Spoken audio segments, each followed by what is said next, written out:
Hello everyone, स्वागत है आप सभी का हमारे YouTube channel exam 2.0 study channel पर। आज के इस वीडियो में हम लोग बीएड प्रवेश परीक्षा 2023 के लिए सामान्य ज्ञान का क्लास 8वां हम लोग कवर करने वाले हैं, जिसमें हम लोग 50 इंपॉर्टेंट जीके जीएस के क्वेश्चंस को कवर करेंगे जो आपके एग्जाम के लिए अति महत्वपूर्ण होगा। तो चलिए इस वीडियो को शुरू करते हैं और देखते हैं कि आज का पहला प्रश्न क्या है।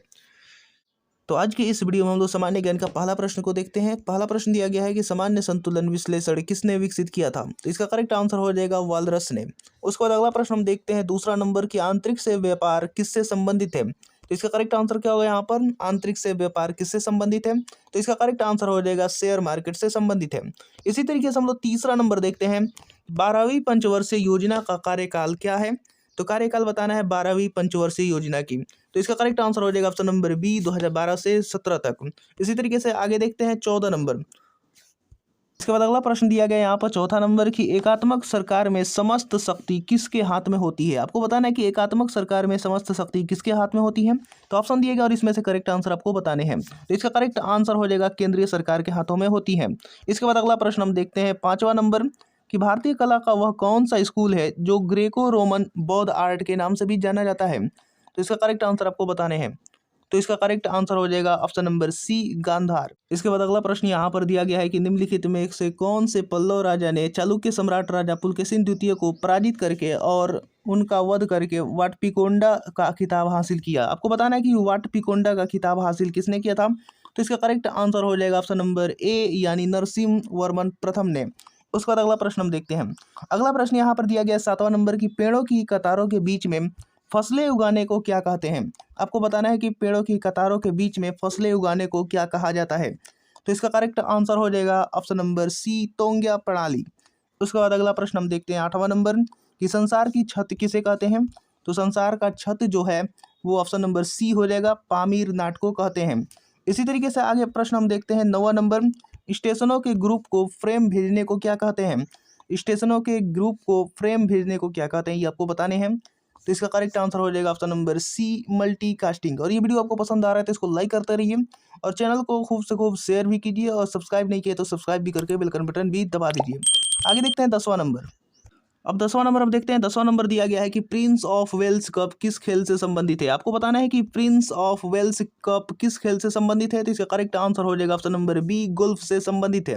उसके बाद अगला प्रश्न हम देखते हैं 11 नंबर जल निकास प्रतिमान जिसमें सहायक नदियां लंबवत मिले वह क्या कहलाता है। तो इसका करेक्ट आंसर हो जाएगा ऑप्शन नंबर बी जाली या फाफरी कहलाता है। उसके बाद अगला प्रश्न हम देखते हैं 12 नंबर कि वर्ष 1870 में भारतीय सुधार संघ के संस्थापक कौन थे। आपको बताना है कि भारतीय सुधार संघ के संस्थापक 1870 में कौन थे। तो इसका करेक्ट आंसर हो जाएगा ऑप्शन नंबर बी यानी केशव चंद्र सेन।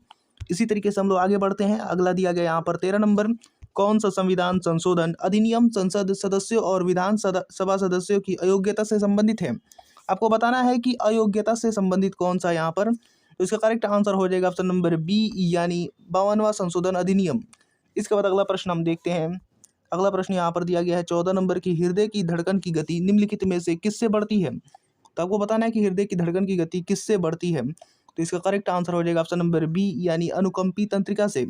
उसके बाद अगला प्रश्न को हम देखते हैं। अगला प्रश्न यहाँ पर दिया गया है 15 नंबर कि नियासिन जो विटामिन बी कॉम्प्लेक्स ग्रुप का एक विटामिन है की कमी से कौन सा रोग होता है। आपको बताना है कि नियासिन की कमी से कौन सा रोग होता है। तो इसका करेक्ट आंसर बताइए। तो इसका करेक्ट आंसर हो जाएगा ऑप्शन नंबर बी पेलेग्रा होता है।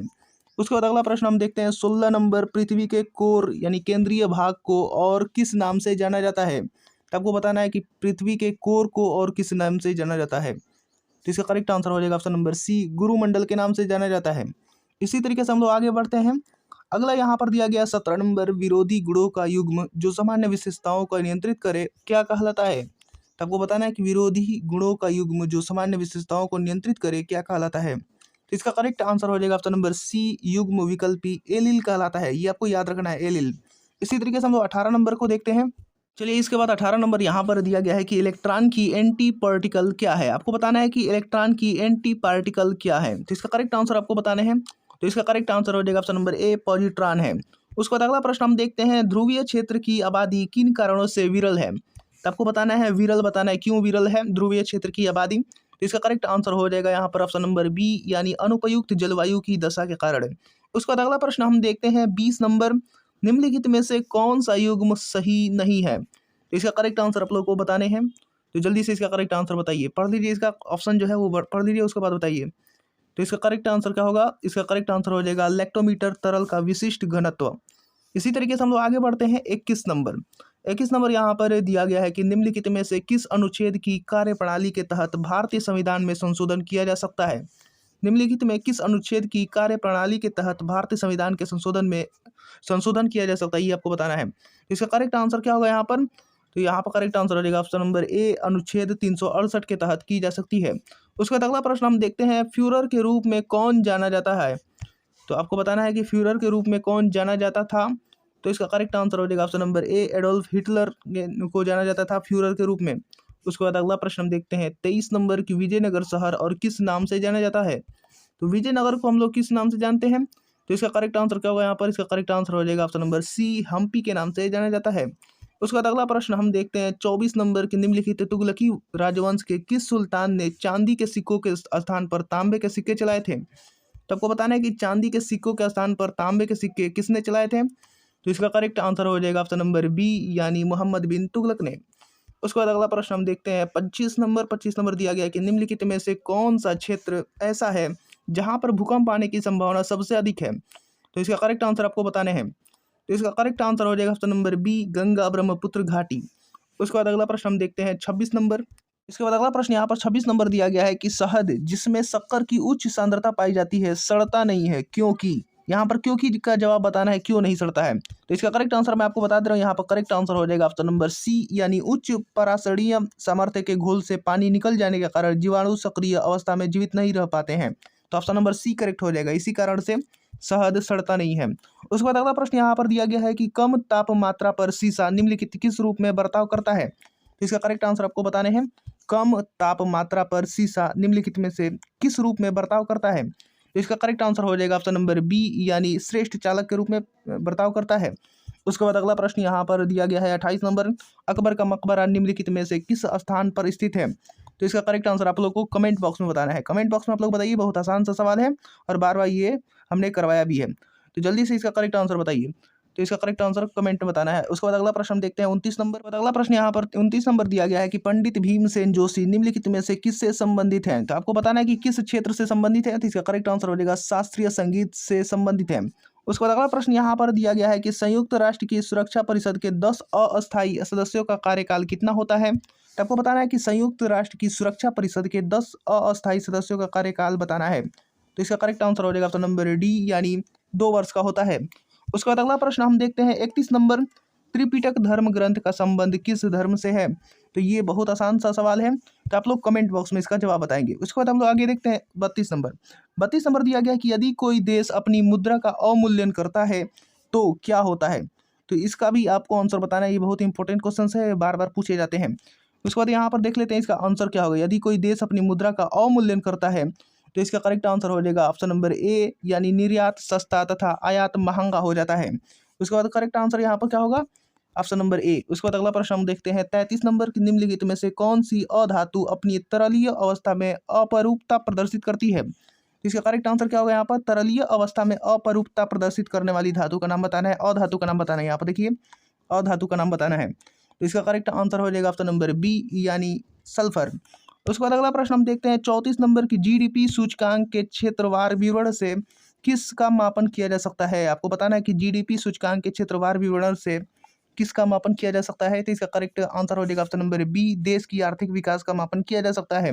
उसके बाद अगला प्रश्न देखते हैं 35 नंबर। उसके बाद अगला प्रश्न यहाँ पर 35 नंबर दिया गया है कि रागिनी किस राज्य की लोकप्रिय गीत शैली है? तो इसका करेक्ट आंसर हो जाएगा ऑप्शन नंबर सी, यानी हरियाणा की है। रागिनी जो लोकप्रिय गीत शैली है हरियाणा की है। उसके बाद अगला प्रश्न यहाँ पर दिया गया है कि निम्न में से कौन सी सीमा रेखा रेड क्लिप रेखा कहलाती है?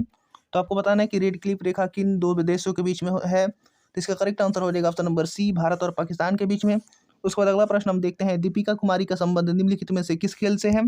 तो दीपिका कुमारी का संबंध किस खेल से है आपको बताने हैं। तो इसका करेक्ट आंसर हो जाएगा तीरंदाजी से है। उसके बाद अगला प्रश्न यहाँ पर 38 नंबर दिया गया है कि ईबोला शब्द से आप क्या समझते हैं? इसका करेक्ट आंसर आपको बताने हैं। इसका करेक्ट आंसर हो जाएगा ऑप्शन नंबर ए, यानी पश्चिमी अफ्रीका में एक विषाणु रोग प्रकोप कहलाता है। इसी तरीके से हम लोग आगे देखते हैं 39 नंबर। यहाँ पर 39 नंबर दिया गया है कि एड्स का विषाणु किसकी वृद्धि को प्रभावित करता है। तो आपको बताना है कि एड्स का विषाणु किसकी वृद्धि को प्रभावित करता है। तो इसका करेक्ट आंसर हो जाएगा रक्त में टी कोशिका को प्रभावित करता है। इसी तरीके से आगे हम देखते हैं अगला यहाँ पर 40 नंबर दिया गया है कि निम्नलिखित में कौन नाइट्रोजनीय उर्वरक नहीं है। तो नाइट्रोजनीय उर्वरक नहीं है, आपको ये बताने हैं। इसका करेक्ट आंसर हो जाएगा ऑप्शन नंबर डी यानी सुपर फास्फेट यहाँ पर दिया गया है, ये नाइट्रोजनीय उर्वरक नहीं है। उसके बाद अगला प्रश्न यहाँ पर 41 नंबर दिया गया है कि परम शून्यम ताप की वह स्थिति है जिस पर, आपको बताना है यहाँ पर परम शून्य ताप की वह स्थिति है जिस पर क्या होता है। तो इसका करेक्ट आंसर हो जाएगा ऑप्शन नंबर ए, गैसों में आणविक गति घटने लगती है। उसके बाद अगला प्रश्न यहाँ पर दिया गया है 42 नंबर, कवि संत कबीर का जन्म और पालन पोषण किस शहर में हुआ था। तो इसका करेक्ट आंसर हो जाएगा ऑप्शन नंबर सी यानी वाराणसी में हुआ था। उसके बाद अगला प्रश्न यहाँ पर 43 नंबर दिया गया है कि नियॉन लैंप का आविष्कार किसके द्वारा किया गया था। तो इसका करेक्ट आंसर हो जाएगा option number A, George's cloud द्वारा नियॉन लैंप का आविष्कार किया गया था। उसके बाद अगला प्रश्न हम देखते हैं 44 नंबर। और ये वीडियो आपको पसंद आ रहा है तो इसको लाइक करते रहिए और चैनल को अभी तक सब्सक्राइब नहीं किया तो चैनल को सब्सक्राइब करके बेल आइकन बटन भी दबा दीजिए। आगे यहाँ पर 44 नंबर दिया गया है कि लखनऊ घराने की नींव उस्ताद द्वारा रखी गई थी। तो आपको बताना है लखनऊ घराने की नींव उस्ताद किस उस्ताद के द्वारा रखी गई थी, ये आपको बताने हैं। तो इसका करेक्ट आंसर हो जाएगा ऑप्शन नंबर बी, उस्ताद बख्शू खान के द्वारा रखी गई थी। उसके बाद अगला प्रश्न यहाँ पर दिया गया है कि 45 नंबर, अंडमान और निकोबार द्वीप समूह पर स्थित इंदिरा पॉइंट निम्नलिखित देशों में से किसके निकटतम है। तो इसका करेक्ट आंसर हो जाएगा ऑप्शन नंबर सी, इंडोनेशिया के निकटतम है। उसके बाद अगला प्रश्न यहाँ पर 46 नंबर दिया गया है कि ब्यूनस आयर्स किस देश की राजधानी है। तो इसका करेक्ट आंसर आपको बताना है। इसका करेक्ट आंसर हो जाएगा ऑप्शन नंबर सी, अर्जेंटीना। उसके बाद अगला प्रश्न यहाँ पर दिया गया है कि राष्ट्रीय उद्यान में सबसे अधिक एक सींग वाले गेंडे पाए जाते हैं। तो किस राष्ट्रीय उद्यान में पाए जाते हैं, ये क्वेश्चन बार बार हर एक एग्जाम में पूछा जाता है। तो इसका करेक्ट आंसर हो जाएगा यहाँ पर ऑप्शन नंबर सी, काजीरंगा राष्ट्रीय उद्यान में सबसे अधिक एक सींग वाले गेंडे पाए जाते हैं। उसके बाद अगला प्रश्न हम देखते हैं 48 नंबर। 48 नंबर यहाँ पर दिया गया है कि इम्फाल किस भारतीय राज्य की राजधानी है। तो इसका भी कमेंट बॉक्स में आप लोग उत्तर बताइएगा। इम्फाल बहुत ही आसान सा सवाल है यहाँ पर, तो इसका भी कमेंट बॉक्स में हमें उत्तर चाहिए। उसके बाद अगला प्रश्न यहाँ पर दिया गया है 49 नंबर की भारत में निम्नलिखित में से कौन सा शहर कर्क रेखा से सबसे दूर है। तो आपको बताना है सबसे दूर कौन सा शहर है कर्क रेखा से। तो इसका करेक्ट आंसर हो जाएगा ऑप्शन नंबर डी यानी भुवनेश्वर। उसके बाद अगला प्रश्न हम देखते हैं 50 नंबर और इस वीडियो का लास्ट प्रश्न है कि हॉर्नबिल महोत्सव निम्न में से किस राज्य में मनाया जाता है। तो इसका भी करेक्ट आंसर क्या होगा यहाँ पर। तो इसका करेक्ट आंसर हो जाएगा नागालैंड में मनाया जाता है हॉर्नबिल महोत्सव। तो उम्मीद करता हूँ कि यहाँ तक आप लोगों ने पूरी तरीके से देख लिया होगा और अभी तक आपने इस चैनल को सब्सक्राइब नहीं किया है तो चैनल को सब्सक्राइब करके बेल आइकन बटन भी दबा दीजिए ताकि अपनी तैयारी मुकम्मल कर लें। तो मिलते हैं अगले वीडियोज़ में।